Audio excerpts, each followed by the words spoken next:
Picture this. It's June 8th, 793 after Christ. Dawn is breaking over the North Sea, and if you're standing on the shores of Holy Island, what we call Lindisfarne today, you can hear something that would have been as familiar to those medieval ears as the sound of car engines is to us. Monastery bells, ringing across the water, calling the faithful to morning prayers. Now, here's what makes this moment so absolutely fascinating from a historical perspective. Inside those stone walls, every monk worth his salt is dropping his tools and heading for the chapel. The guy tending the vegetable garden, he's leaving his hoe right there in the dirt. The fellow copying manuscripts, his quill is still wet with ink, but he's already halfway to the altar. And here's the kicker, every single door in that monastery is wide open, no guards posted, no weapons at the ready. Why would there be? These are holy men, living in what they consider the absolute safest place in the Christian world. But something else is cutting through that morning mist. Something that would change the course of European history. Dragon-headed ships, longships, and standing at the prow of the lead vessel is a young Norwegian warrior named Bjorn Ironside, and yes, that's the same Bjorn who would later become the stuff of legend. He's actually counting those bell tolls, because Bjorn has figured out something that no other warrior in Europe has understood yet. See, this isn't just another raid. This is the moment when Viking warfare evolves from random piracy into something approaching modern military intelligence. Bjorn has done his homework. He knows that those bells aren't just calling people to prayer, they're announcing that every single fighting-age man in the monastery will be inside that church for the next hour, hands clasped in devotion rather than wrapped around sword hilts. Think about the mathematics here for a second. 173 Norse, warriors against what? Maybe 30 monks who have taken vows of non-violence? The odds weren't just favourable, they were astronomical. But here's what makes this raid different from every other Viking attack before it. Bjorn didn't just stumble into good timing. He planned it. The attack itself unfolds exactly as predicted. The Vikings beach their ships, storm the monastery, and find exactly what Bjorn expected. Zero resistance. But what happens next is what transforms this from just another successful raid into the beginning of a revolution in medieval warfare. Because Bjorn doesn't just take the gold and silver and sail home, he takes something far more valuable: manuscripts, religious texts, and most importantly, a complete Christian calendar. Now, imagine you're Bjorn, and you're looking at this parchment covered with Latin script. You can't read a word of it, but you've got captured monks who can translate, and as they explain what you're holding, you start to realize something incredible. This isn't just a calendar, it's a roadmap. A roadmap showing every single day when Christians across Europe will be completely vulnerable. Easter Sunday? Every Christian warrior will be in church celebrating the resurrection. Christmas Day? Same story. The Feast of St. Martin? The celebration of All Saints, day after day, month after month. This captured calendar shows Bjorn exactly when his enemies will voluntarily disarm themselves in the name of their faith. But the brilliance doesn't stop there. Within months, this intelligence is spreading through Norse trading networks faster than any military communication system in medieval Europe. Picture Viking merchants stopping at trading posts from Norway to Denmark, sharing this information like it's the most valuable cargo they're carrying. Because it is. The transformation is rapid and decisive. Within 5 years, Viking warbands across Scandinavia are coordinating their attacks using captured calendar knowledge. And here's where it gets really interesting from a modern perspective. Monasteries from Ireland to Francia start reporting the same disturbing pattern in their chronicles. The heathens always attack when Christians are at prayer. Always. It's not luck anymore. It's not coincidence. It's systematic. The Vikings have weaponized the Christian faith against itself. Now, let's talk about why this happened when it did. Because the timing isn't accidental. See, Norway in the late 8th century is facing what economists today would recognize as a classic resource crisis. Too many people, not enough land. The math is brutal. Inheritance laws that give everything to the firstborn son leaving younger brothers like Bjorn with exactly nothing. No land, no wealth, no prospects. For these younger sons, the choice is simple. Stay home and remain poor, or go Viking and maybe come back rich enough to matter. But traditional raiding is dangerous, unpredictable work. You might attack a monastery and find it defended by 100 knights. You might storm a village and discover the local lord's army just happened to be visiting. Random raids meant random results. But holy day raids? That's different. That's guaranteed success. And successful raiders return with enough wealth to buy ships, recruit crews, establish themselves as jarls. The secret spreads through women's networks too, because Viking wives are learning to read Latin calendars from their captured nun slaves, creating an intelligence apparatus that spans the known world. Think about that for a moment. Viking women, supposedly barbarian savages according to Christian chroniclers, are operating one of the most sophisticated intelligence networks in medieval Europe. They're tracking religious observances across dozens of kingdoms, memorizing feast days, calculating optimal attack windows. While their husbands are sharpening axes, these women are building databases. The economic impact is staggering. Successful holy day raids inject massive amounts of wealth into Scandinavian society, creating a whole new class of Viking entrepreneurs. Young men who would have remained poor farmers back home are coming back as ship owners, crew leaders, even kings. The calendar raids don't just change Viking tactics, they transform Viking society. And here's the thing that really gets me about this story. The Christians see it happening. They write about it in their chronicles. They know the pattern. But they can't stop it, because stopping it would mean abandoning their faith. It would mean posting guards during Easter service, carrying weapons during Christmas Mass, treating every holy day like a potential battlefield. Some communities try half measures, a few guards here, a lookout there. But it's not enough, and worse, it's a public admission of doubt. How do you tell your congregation that God might not protect them during their most sacred moments? How do you balance faith with survival? The Vikings, meanwhile, are developing their own counter-calendar. They start celebrating something they call the Harvest of Christ Gold, their own festivals timed to coincide with Christian holy days. It's psychological warfare at its most sophisticated. Not only are they attacking when Christians are most vulnerable, they're celebrating their own victories on the same days Christians are supposed to be celebrating God's glory.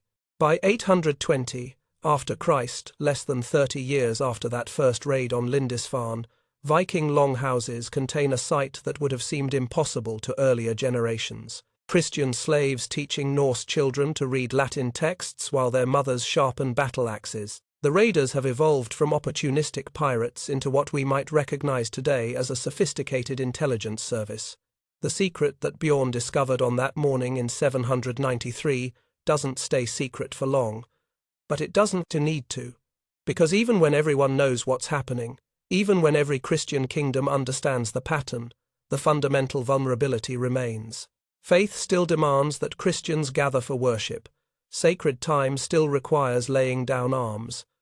And the Vikings have learned to turn Christianity's greatest strength, its unifying power, into its greatest weakness.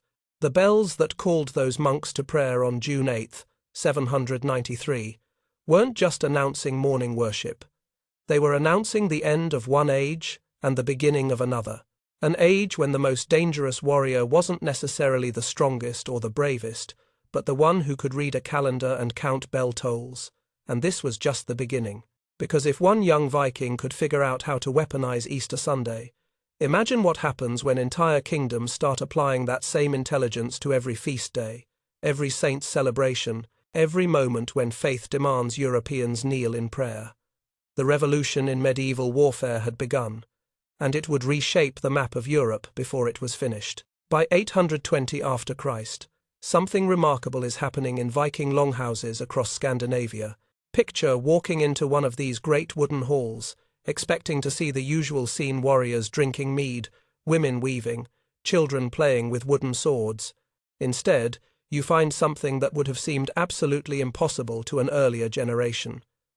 Christian slaves teaching Norse children to decode Latin texts, while their mothers sharpen battle axes on the same table. This is what evolution looks like in real time, folks.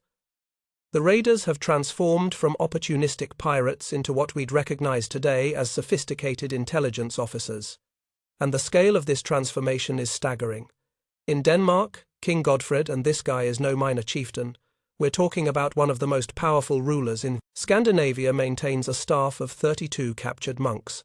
32, their sole purpose, calculating optimal raid dates. These aren't just random prisoners doing manual labor. These are human computers, cross-referencing Christian holidays with favorable wind patterns, tide charts, even lunar cycles. The convergence of spiritual vulnerability and navigational opportunity creates windows of devastating effectiveness that no medieval army has ever exploited before. Think about the sophistication here for a moment. Modern military planners use satellite imagery, weather forecasting, and digital communications to coordinate operations. The Vikings are achieving similar results using captured clergymen, astronomical observations, and an intelligence network that spans from Greenland to Constantinople. They're operating at a level of strategic planning that won't be seen again in Europe until the rise of professional armies centuries later. But it's during the 840s that this system reaches its absolute pinnacle under a leader whose name still sends chills down the spine of anyone who knows medieval history. Ragnar Lothbrok. Now, Ragnar is already a legend by this point, but what he accomplishes during Easter Sunday 845 is something that belongs in the annals of military genius. Picture this. While Ragnar's own fleet is striking Paris, his allied forces are simultaneously hitting Nantes, Hamburg, and London, all on the same day, all precisely when the defenders are gathered for resurrection celebrations. This isn't just raiding anymore.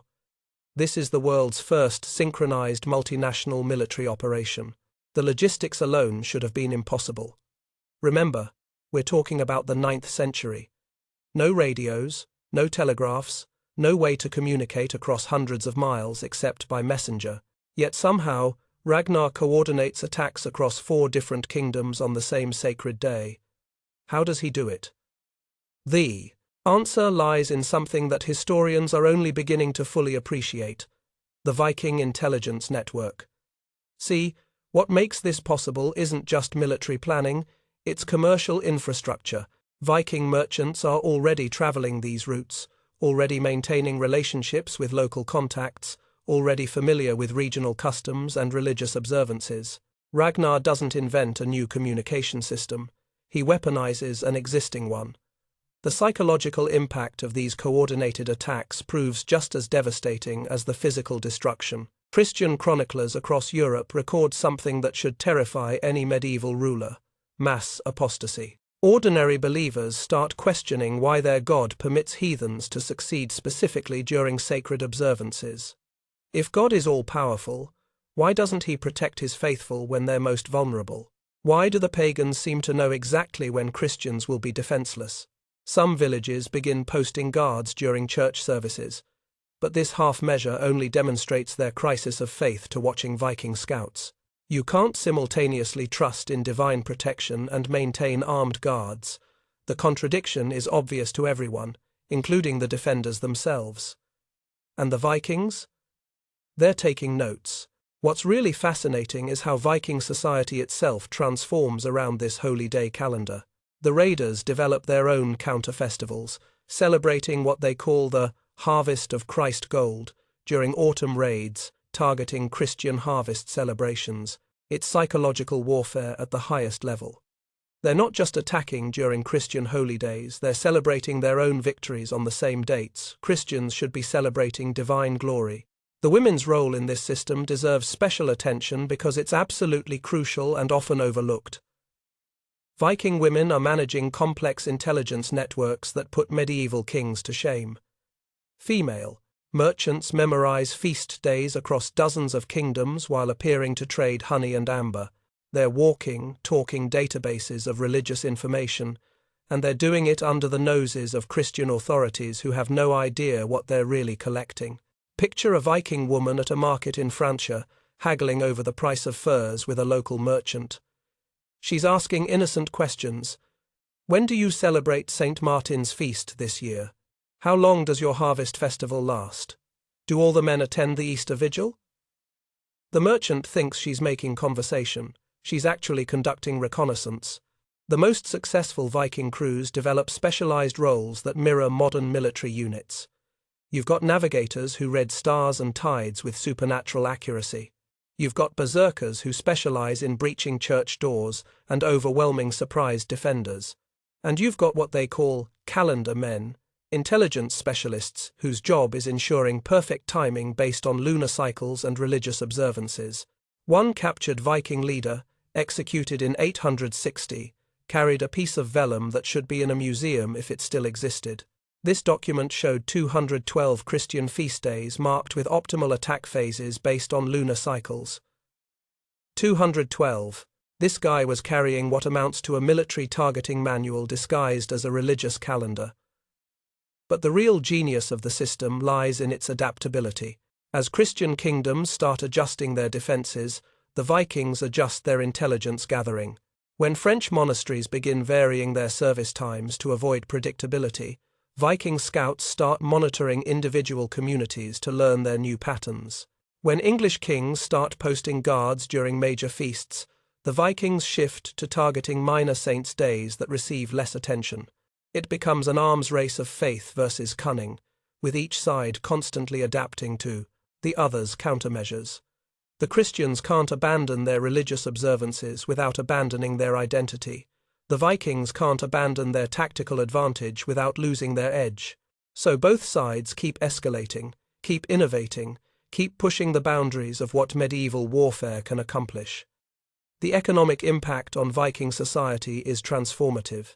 Successful Holy Day raids inject massive amounts of wealth into Scandinavian communities, creating a whole new class of Viking entrepreneurs. Young men who would have remained poor farmers are returning as ship owners, crew leaders, even regional kings. The raids don't just change Viking tactics, they remake Viking civilization. By 860, the system has become so sophisticated that Christian defenders know Vikings will appear whenever important religious observations approach. It's not a surprise anymore, it's a grim certainty. Church bells don't just call the faithful to prayer. They announce to everyone within hearing distance that an attack is probably coming. Yet despite knowing the pattern, despite understanding the threat, most Christian communities still can't effectively counter it, because countering it requires choosing between faith and survival, between spiritual duty and practical defense. And that's a choice that most medieval Christians simply cannot make. The Vikings, meanwhile, are preparing for their greatest triumph yet. Because if coordinated attacks on major feast days can terrorize 4 kingdoms simultaneously, imagine what happens when 40,000 warriors descend on the greatest city in Christian Europe during its most sacred celebration. The stage is being set for a siege that will test everything both sides have learned about the intersection of faith, warfare, and timing. The masters of sacred time are about to face their ultimate challenge. The great heathen army that lands in England during 865 represents something unprecedented in medieval warfare. This isn't just another Viking raid scaled up. This is the ultimate evolution of Holy Day warfare, transformed into a military machine that operates like nothing Europe has ever seen before. Led by the sons of Ragnar Lothbrok, Ivar the Boneless, Bjorn Ironside, and Ubba, this force of 3,000 Vikings functions more like a modern intelligence unit than a traditional medieval army. And when I say 3,000, I want you to understand what that number means in 9th century terms. Most kingdoms can barely field 1,000 warriors for their entire military. The Vikings have assembled a force 3 times larger than most royal armies, and they're using it with surgical precision. The army maintains networks of Christian informants who provide real-time updates on local saints' days and regional celebrations. Think about that for a second. These are English Christians actively working with pagan invaders to help them target other Christians. Why? Because the Vikings have learned something that modern counterinsurgency experts would recognize. You win hearts and minds through economic incentives. Christian informants are paid better by Vikings than they ever were by their own lords. The intelligence network is so comprehensive that the army's movements follow the liturgical calendar with clockwork precision. English defenders develop an almost supernatural ability to predict where Vikings will strike next. Christmas approaching? Check the monasteries near navigable rivers. Easter week? Look for any community that celebrates with outdoor processions. The Feast of St. Edmund? Well, that's practically painting a target on your back. King Alfred of Wessex, and this guy is going to become Alfred the Great for good reason, faces what might be the most impossible strategic dilemma in medieval history. His deeply Christian kingdom must choose between abandoning religious observance or accepting vulnerability during every holy day. Imagine being a medieval king and having to tell your people that praying to God makes them easy targets for pagans. How do you maintain legitimacy when faith itself becomes a liability?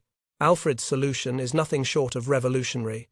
Warrior monks trained to fight without breaking sacred vows. Picture monasteries where brothers spend their mornings copying manuscripts and their afternoons practicing sword work. These men take vows of non-violence against Christians while maintaining the right to defend against pagans. It's theological innovation born from military necessity. But Alfred goes further. He orders the construction of fortified churches with underground tunnels connecting to barracks. During religious services, armed defenders can move through these hidden passages to emerge behind any attackers who breach the main doors. He establishes rotation systems, ensuring some defenders always remain combat-ready during services, creating what amounts to medieval shift work designed around liturgical schedules. The Vikings respond with typical cunning. They start employing Christian turncoats who spread false information about feast dates. Imagine the psychological warfare here. English communities receive word that St. Cuthbert's feast has been moved to next week due to ecclesiastical calendar corrections. Half the community shows up for services on the wrong day, while the other half attends the actual feast, which is when the Vikings attack the divided, confused defenders. It becomes a shadow war of calendars and counter-calendars, with each side trying to manipulate time itself as a weapon. False feast days, invented saints' celebrations, deliberately confused liturgical schedules, information warfare, in an age when information travels at the speed of a horse. The siege of Paris in 885 marks both the absolute pinnacle of holy day warfare and the beginning of its decline. 40,000 Vikings, 40,000, arrive precisely for the Feast of Saint-Germain, expecting the kind of easy plunder that the system has delivered for nearly a century. To put that number in perspective, Paris itself probably has fewer than 20,000 residents. The Vikings have assembled an army twice the size of the city they're attacking, but Count Odo has spent years preparing for exactly this scenario. Remember, by 885, the pattern has been obvious for decades. Odo knows the Vikings will come during the Feast of Saint-Germain. He knows they'll expect minimal resistance, and he's ready. Instead of finding defenseless Christians at prayer, the Vikings discover Frankish defenders who have spent years studying Viking tactics. Odo's men fight from fortified church towers that have been converted into archery platforms. The sacred buildings that Vikings have exploited for so long become death traps, raining arrows on attackers who expected easy victims. The siege drags on through winter, and this is where the mathematics of holy day warfare finally turn against the Vikings. See? The entire system depends on quick strikes and rapid extraction. Vikings excel at hitting vulnerable targets and disappearing before reinforcements arrive. A prolonged siege plays to none of their strengths while amplifying all their weaknesses. 40,000 warriors need enormous amounts of food, especially during winter. They're camped outside the most important city in Francia, which means every neighboring kingdom knows exactly where they are and can send relief forces. Worst of all, they're not achieving the easy plunder that justified the expedition in the first place. The economic model that drives Viking expansion starts breaking down when reliable tactics become predictable failures. Other European kingdoms take notice. If Count Odo can successfully defend Paris using fortified churches and prepared defenders, maybe the Holy Day raid system isn't invincible after all. Maybe there are ways to maintain faith while providing effective defense. The psychological warfare that favored Vikings for so long starts working against them. Word spreads through Christian Europe that the pagans have been stopped at Paris.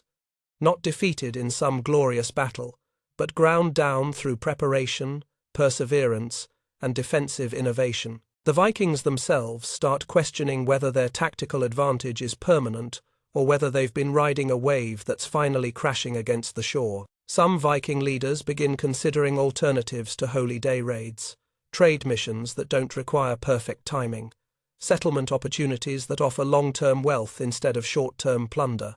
Even, and this is the ultimate irony, mercenary service protecting Christian kingdoms against other Viking raiders.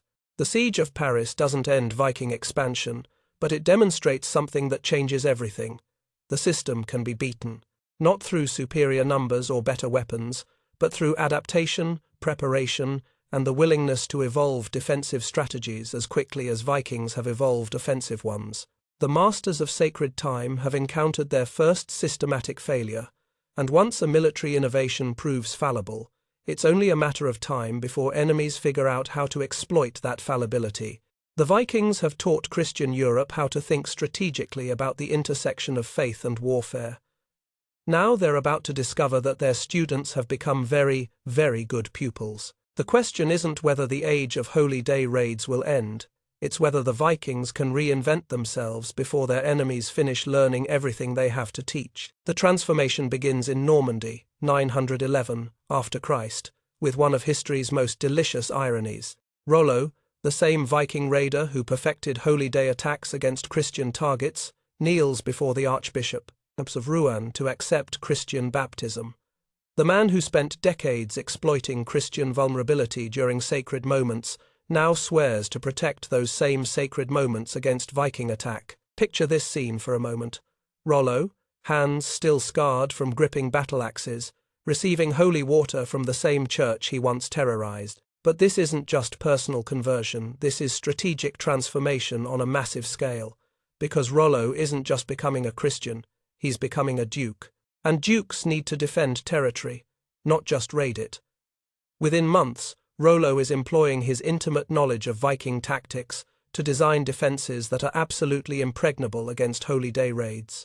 He knows exactly when Vikings will attack because he's planned those attacks himself. He understands how raiders think, how they gather intelligence, how they exploit religious scheduling, and now he's using all that knowledge to make sure no Viking raid in Normandy ever succeeds again. The man who mastered sacred time becomes the architect of its defeat. Churches across Normandy adopt what becomes known as the Norman model, fortifications, designed by an ex-Viking specifically to counter Viking attacks during feast days. Underground passages connecting churches to armories, bell towers converted into archer platforms, fake liturgical schedules designed to confuse raiding timetables. Rollo essentially creates a masterclass in anti-Viking defense, taught by someone who wrote the book on Viking offense. But here's where the story gets really fascinating. Other European kingdoms start recruiting their own Viking converts to design similar defenses. Former raiders become the continent's most sought-after military consultants. Christian kings who spent decades being terrorized by Vikings are now paying former Vikings to teach them how to stop current Vikings. Think about the psychological impact on Viking society. The most successful raiders are defecting to the other side, taking all their tactical knowledge with them. Worse, they're prospering as Christians in ways they never could as pagans. Rollo becomes Duke of Normandy, ruling territory larger than most Scandinavian kingdoms. Other converts receive similar rewards: land, titles, wealth, legitimacy. By 950 after Christ, something unprecedented is happening across Scandinavia. The homeland itself is embracing Christianity. But this isn't conquest from outside, this is transformation from within. Driven by Vikings returning home with Christian wives, captured priests who become trusted advisors, and children raised between two faiths. The process is gradual but inexorable. Viking raiders bring home more than just plunder. They bring back ideas, relationships, and alternative ways of understanding the world. When your son's tutor is a captured monk who treats the boy with genuine affection, when your wife is a Christian princess who demonstrates daily that faith and intelligence can coexist, when your most trusted advisors are former priests who prove their loyalty through years of service, well, maybe these Christians aren't the weak, contemptible enemies you thought they were. King Harald Bluetooth of Denmark converts in 960, and his reasoning tells us everything about how the political landscape has shifted. Harald converts partly to prevent Christian kingdoms from claiming holy war justification for counter-invasions. The Vikings have become so successful that they've made themselves targets for the same kind of coordinated religious warfare they once practiced against others. But the conversion creates profound identity crises for aging Vikings who spent decades raiding churches that are now being built in their own hometowns. Some resolve this psychological conflict by becoming history's most zealous Christian converts, financing monastery construction with plunder stolen from other monasteries.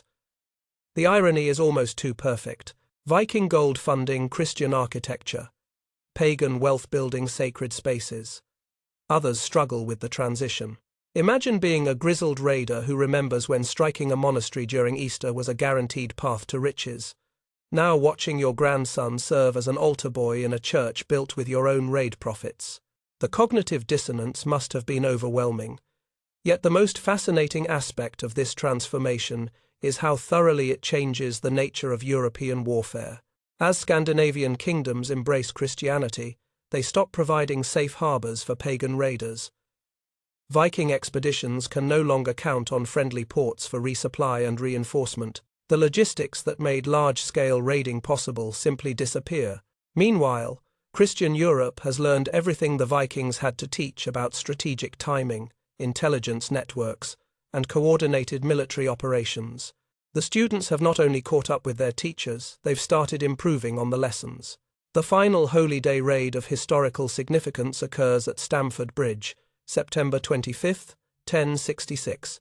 Harald Hardrada, the last great Viking king and possibly the most experienced warrior of his generation, attacks during the Feast of St. Firmin, expecting the traditional advantages that Holy Day timing has provided for nearly 3 centuries. Instead, he faces Saxon defenders who have internalized 70 years of anti-Viking tactics.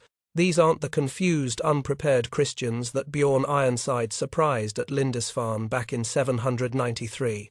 These are professional soldiers who know exactly when Vikings prefer to attack and have prepared accordingly.